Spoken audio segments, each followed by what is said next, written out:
Hey, good morning. Happy Monday. I had a question come in the other day. Actually, I think it was like 2 weeks ago now, from Stretch McGretch. I appreciate you asking this question. He had the question I wanted to answer real quick because there's a couple things that go into it. You know, how is it that you're able to get up early consistently to work out?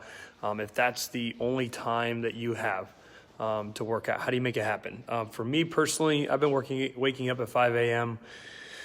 most every day since I was like 15, okay? So unpacking that, like how do I get my butt out of bed, whether it's to train sessions, to work out myself, but our members too. How do I coach people on that? In an overarching mentality, it should go without saying that there needs to be a strong established identity when you're going about change. That's the first step in any kind of behavior change, behavior modification, is that what you're doing has to align and has to be reflected in who you want to be and what you want to stand for and your self-proclaimed values, your worldview, etc. That's not what I'm going to get into in this video. That's a little bit deeper of a subject that I work with our clients on. But in a very practical sense, the biggest thing I can say about waking up early and doing so consistently when that's the only time you have, because so many of us, we wake up, we'll have to get up, go to work. Right after work, we have tons of stuff going on in the evenings, whether it's extracurriculars or driving our kids around or going to dinners, going to parties, especially during the Christmas season. And what I can tell you is that it all starts the night before, okay? All starts the night before. And in the sense of laying things out, okay? Creating that trigger so that when you wake up, you see your shoes, you see your clothes, you wake up, you roll out of bed. It's very easy to roll out, just drink your coffee, make your coffee, eat a couple bites of a piece of fruit or something, put your workout clothes on, and then head to the gym, okay?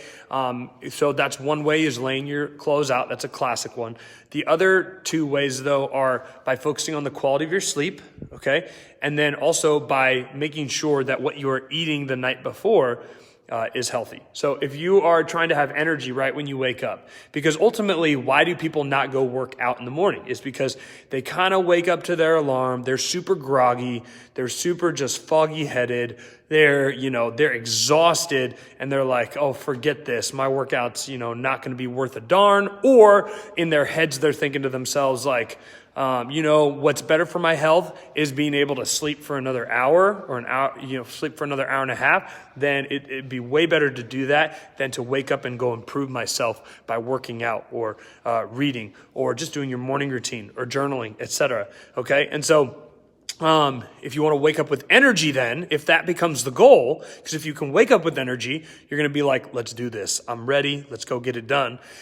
Then you want to make sure you stay away from what you might consider high sugar, high fat foods. Okay, usually the foods that we're craving late at night, like the potato chips, like the sweets, the cookies, that kind of thing.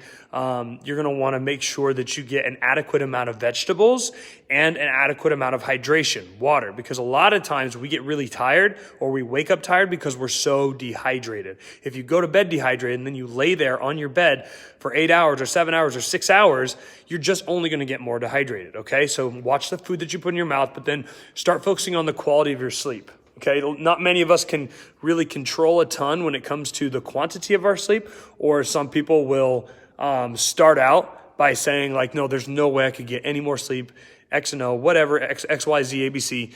And so you want to focus on the quality. Now, I personally sleep with a sleep mask, and I have one, whatever you call it, earplug, okay? And so the idea is I sleep on one side of my head, but I'm still able to, during the night, end up hearing if any kids cry and stuff like that. But the idea is that if you block out all the light, okay, you don't have to use a sleeping mask like me. You can block out all the light from your door, from your windows.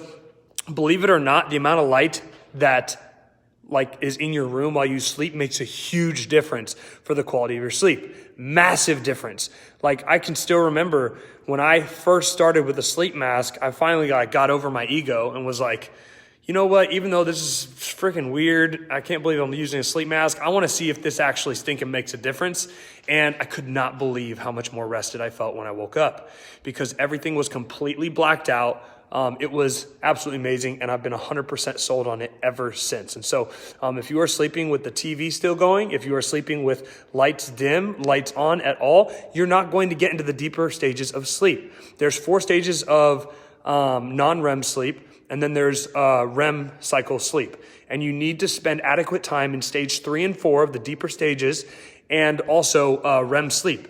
And if you don't get adequate time in each one of those stage 3, stage 4, and the REM sleep stages, you're screwed. You're going to wake up tired. You're not going to get very good sleep.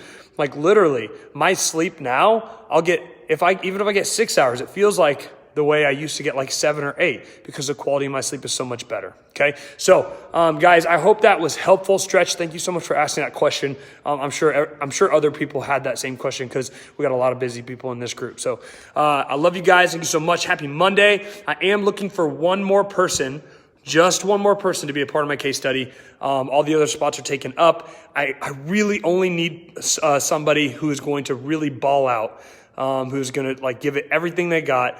I need case study people so that you can get crazy good results, and also just help me put the finishing touches for the launch of the Craft Your Story pilot program, kind of on a larger scale come 2020. Okay, so because of that, I'm giving you a massive discount, which is amazing. Obviously, you're going to get personalized one-on-one working with me, like literally almost daily accountability with me personally. It's not just something where you get an info product and then you're all on your own. You get custom adjustments. I am working with you every step of the way. So anyway, comment below, I'm interested. Comment below the words I'm interested, and then I can message you. I'm currently messaging a couple of people, but I do only have 1 spot left. So I would love to talk to you guys about that. Happy Cyber Monday, and we'll get it going, okay? Love y'all. Bye.